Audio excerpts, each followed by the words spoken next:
Welcome back everybody to Elite Dangerous. This is Space Truckers episode number 3 and my name is Maxwell. So before we get into today's topic of conversation, which we always leave till we hit space, just going to talk to you a little bit about today's route.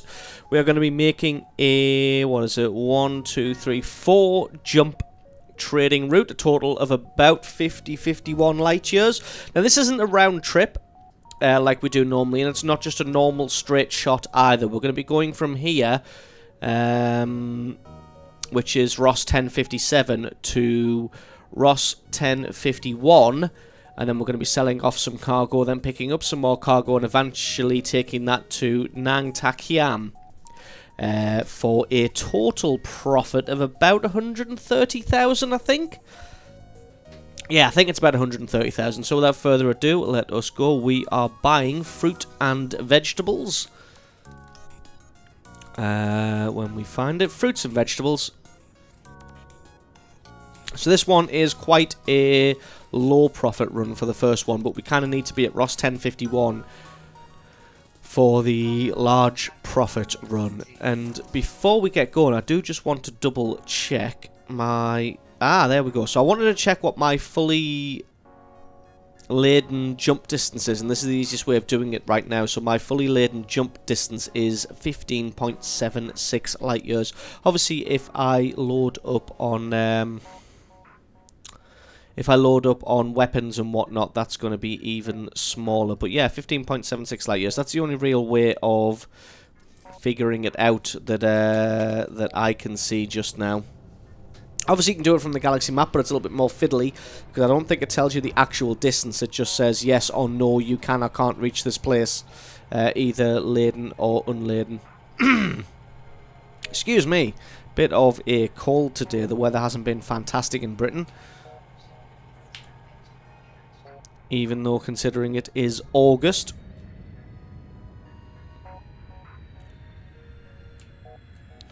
Right, that looks like there's a punter coming in. So let's be careful of him, as I trust my driving a hell of a lot more than I trust his driving. I think we're alright. Yep, let's accelerate out of here. Whoops, so that when we pick up gravity, we're not going to smash into the side of the station. Right, we'll turn away a little bit. We'll head to LHS 2819 is our first jump. LHS 2819. We can't engage yet because we are mass locked, and it looks like the jump point is behind the station. Anyway, so we're going to slow this one down a bit just in case. We have been moving away from the station for quite some time. There we go, for quite some time though, so shouldn't bang into that one. So today's topic, I get asked this a lot of times, and I've been asked it a couple of times on this series as well in particular, is people want to know how I know and how I met the various people that we record Minecraft with. So that's Cuttlebug, that is Redmore, and that is Mully Mullison. So that's what today's topic is going to be. Basically, this is quite a personal one, but apparently you guys are interested, so that is what I am going to be talking about. We just need to get out of mass lock range. I'll drink some coffee. Looks like we are no longer mass locked. We can get this jump underway. So obviously I thought I'd start with the one that you guys want to know about the most, which is obviously Cuttlebug. Get many questions asking how we met. So for any of you who didn't know, Cuttlebug is my wife. We do live together, and we have one son, and we have a daughter on the way. For anybody who's interested as well, want to know what Cuttlebug looks like, there is a... she is in a video. I think it's one of my channel vlogs, if you want to go and search for that. I think it's called Channel Vlog of the Year. It's the one that I did at the end of last year, just to talk to you guys. I'll put a link in the description as well, but that's where you can find what she looks like. Where are we going now? Ross 1051. So me and Cuttlebug, I'm going to call her Laura from here on in, because that's her actual name. We met at work about 13 or 14 years ago. Yes, that's right, guys. I am old by internet standards, but yeah, we met about... Wow, we've used a lot of fuel there. We met around 13 or 14 years ago. We both worked for the same large energy company, doing data entry. And obviously when you're young, they're the kinds of crap jobs that you do. So we worked on, basically, we would take contracts. We're going to have to cool down a little bit. We would take contracts that people had filled in from salespeople, and we would input them into the system. And that was basically one of the first jobs out of college that I had. Terrible, terrible job. Didn't pay particularly well, but it was easy. It's data entry. It was very easy. We were given quite a lot of freedom, actually. Oh, I'm going to overshoot this one because I'm not paying attention at all. So we'll prepare to start turning now.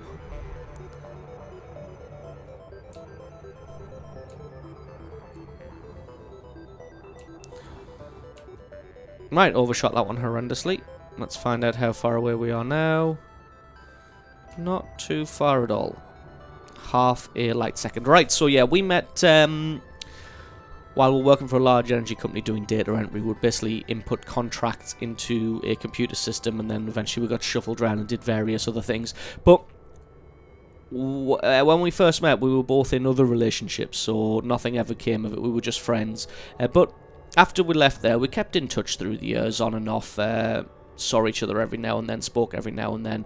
It was about 5 or 6 years ago now that we met up again, and we were both single, so obviously we'd liked each other for a while, so we gave it a try, and obviously we're still together now. Got a son and a daughter on the way.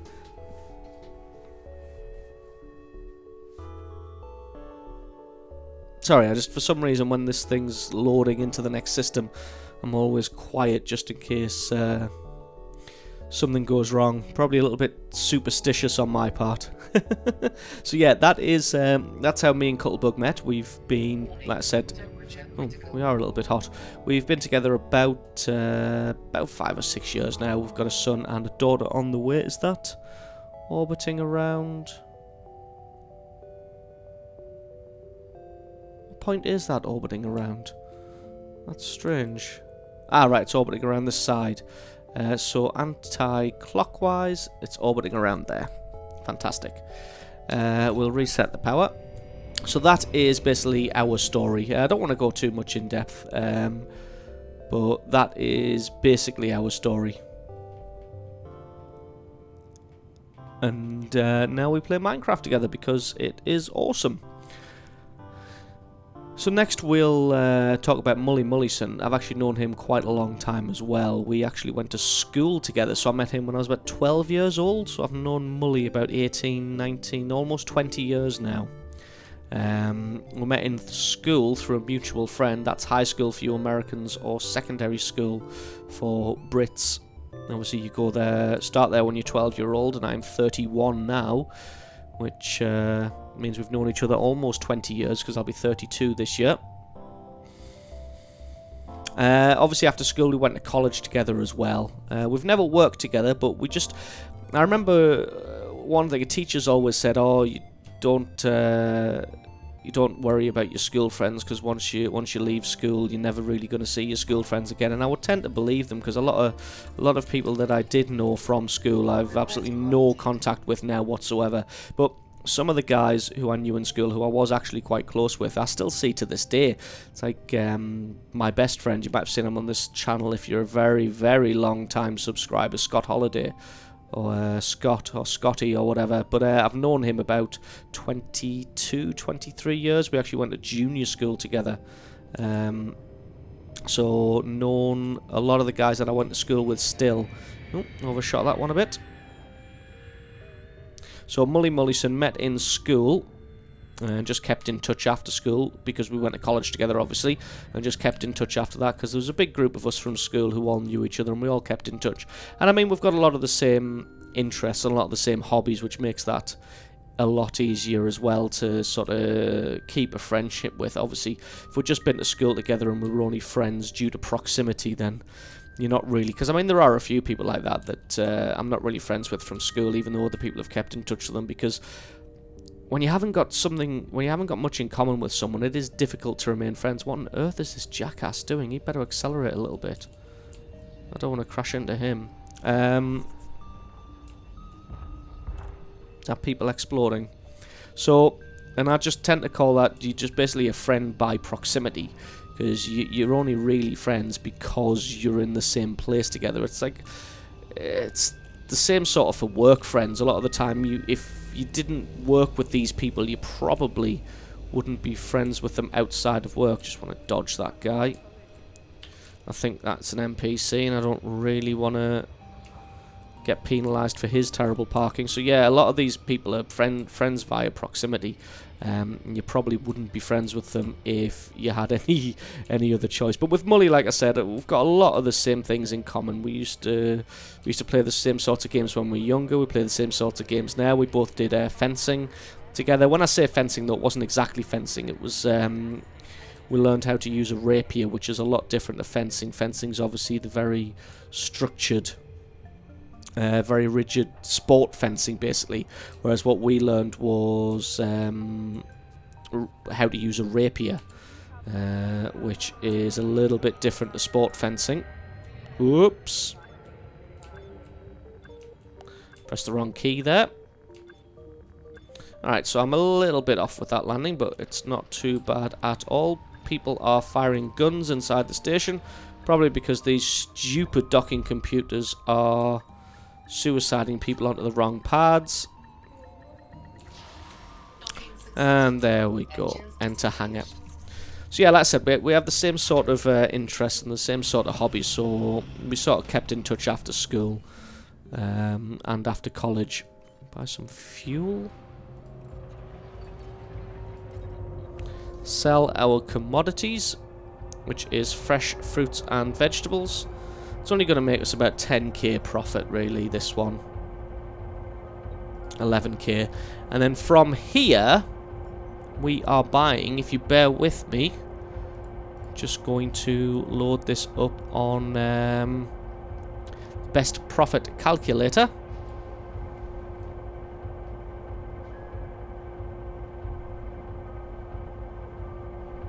So bear with me one moment. I think we are buying gallium, to be honest, but I just want to wait for this to finish, so I'll just have another drink of coffee.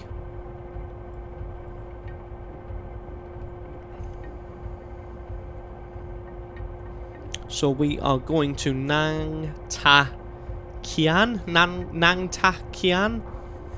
Not really that great at saying that one, but we want to buy gallium. That's what we want to buy.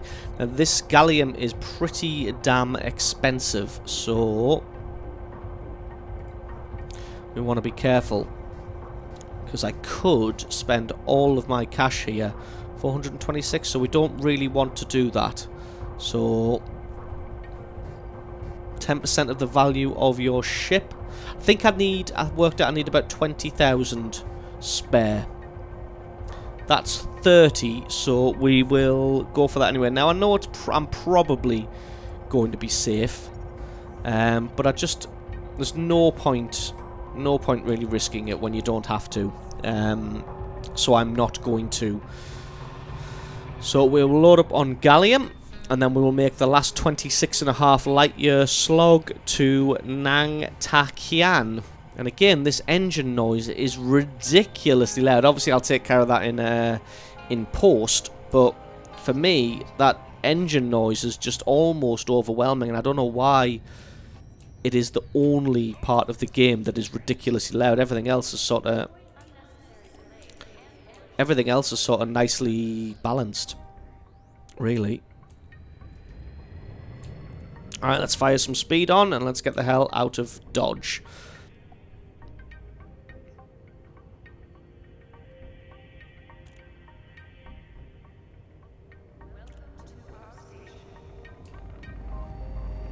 Here we go.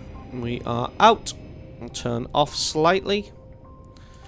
And then plot our course. We are going to LP 98-132. 98-132. Lock destination. Set speed to 50%. That's alright. I'm carrying gallium. Ship speed to 50% so you can turn more efficiently and then accelerate towards LP98 132. As soon as we're not mass locked, we will jump. And then I will tell you all about Redmore. Oh god, that looks risky. Let's just get the hell out of here a bit. I didn't realise I was quite so close to that spinning arm there. Alright, here we go. We will charge, we will jump. So, Redmore, a little bit different. I didn't go to school with Redmore, but we met around about the same time through mutual interest. Being young and being a bit geeky, obviously I was into model wargaming when I was a little younger, so I used to collect, I think it's Warhammer figures. And obviously we met through that when we were about 13, 14 years old. Really just kept in touch since then due to similar interests. And I know a lot of people see collecting collectible miniatures as a very, very geeky pastime, but to be honest, I think a lot of kids... Is that... Alright, so I'm pretty sure I was told that hollow squares are players, so let us get out of here quickly, and we want to be going to Nang, and it's not on the quick list. Of course it's not, because that will be easy, and I can't search for part of the name.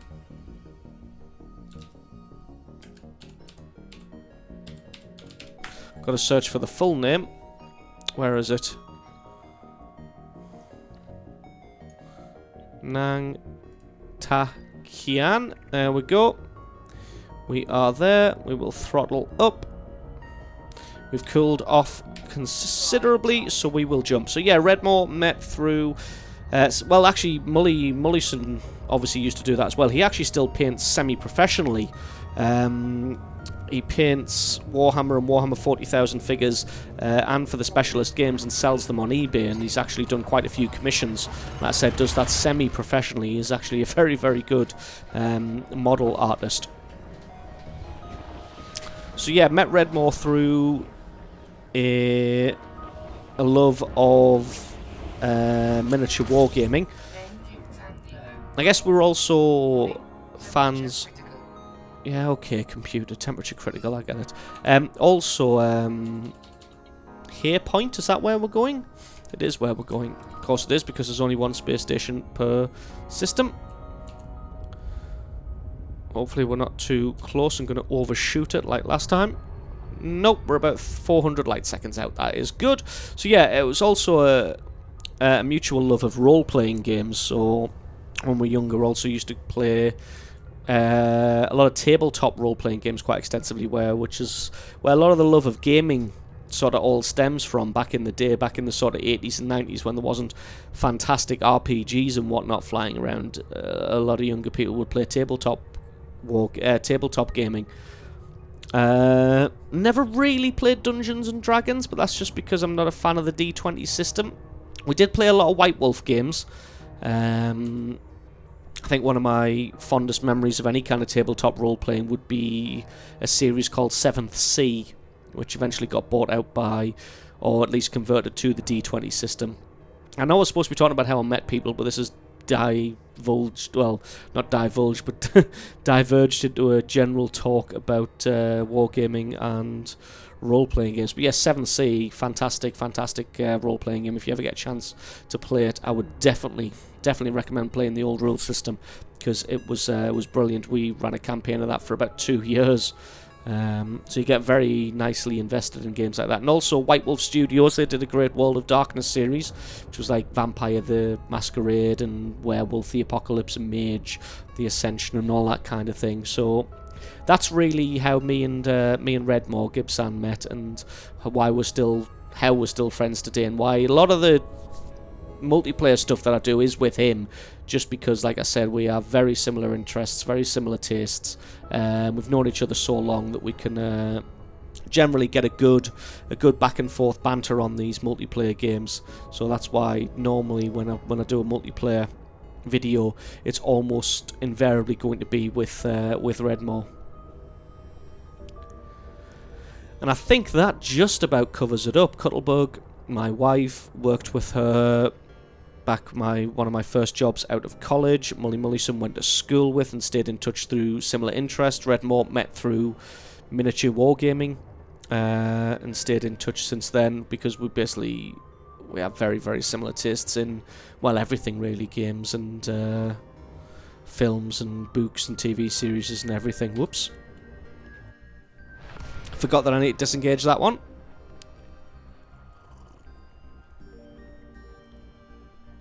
A couple of comments I do want to address from the last video. People who were asking if I've read certain sci-fi books. Unfortunately, I haven't read almost any sci-fi books whatsoever.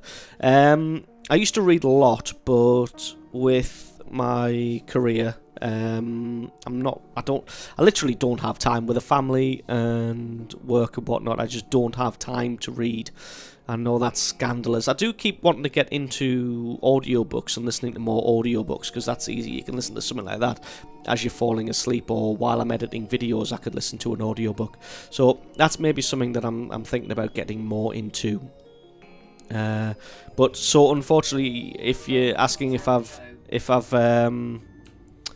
read a specific sci-fi book, the answer will invariably be no. The only sci-fi books I've really read extensively are Hitchhiker's Guide to the Galaxy. I read that every couple of years, just because it is a fantastic series. It's a great comedy book and a great science fiction book. Well, I say book, I mean it's actually the increasingly inaccurately named trilogy in 5 parts.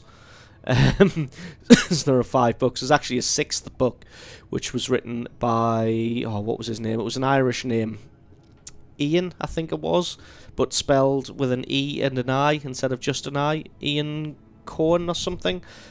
Don't quote me on that, but he wrote the sixth book in the Hitchhiker's Guide to the Galaxy trilogy, and I've read it and it's good. The one thing it does very well is a lot of times you forget, you'll be reading it and you just won't realise that it's written by someone else, but then every now and then there's just a particular paragraph or a particular way of writing a sentence that's not quite right, and you suddenly realise that it's not written by Douglas Adams, and that kind of breaks the illusion. And I know obviously he's not wanting to just go for writing a book exactly as Douglas Adams would write it, he's wanting to use his own style, but that's just my opinion on the book. But yes, apart from that, that's the only real. Well, I've read the Red Dwarf books because it's Red Dwarf, and Red Dwarf's probably one of the. Actually, that's a science fiction show I didn't mention last time I was out in the Big Black. So yes, Red Dwarf, one of my favourite comedy and science fiction series of all time, both rolled into one, and the book's fairly good as well. And here we go, nicely lined up. Getting a little bit closer, lower our speed, and request docking any moment now. There we go. Docking pad 8. Just like we were in the last station. That is interesting. So yes, unfortunately I probably haven't read the sci-fi book that you're suggesting, as I've only really read Hitchhiker's Guide to the Galaxy and the Red Dwarf books. Probably need to cut the speed a little bit, just because there's someone else there and I don't trust them. Trying to think if there are any other comments that I need to address specifically. I think it's just the ones about books.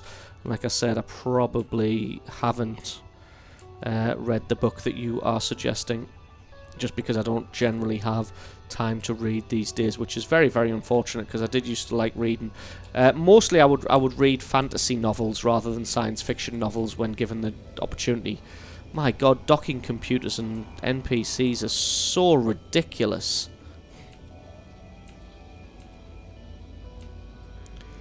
Really want to get out of his way. Alright, here we go. We'll come into pad number 8. And like I said, short questions, if you do want to leave them in the comment section, I will try and address them as part of feedback, but don't leave lots and lots of questions, because questions I tend to try and keep for the vlogs, and what I really want for this series is topic suggestions, so long form topics that I can talk about, rather than specifically exact questions. Let's see how close I am. A little bit off.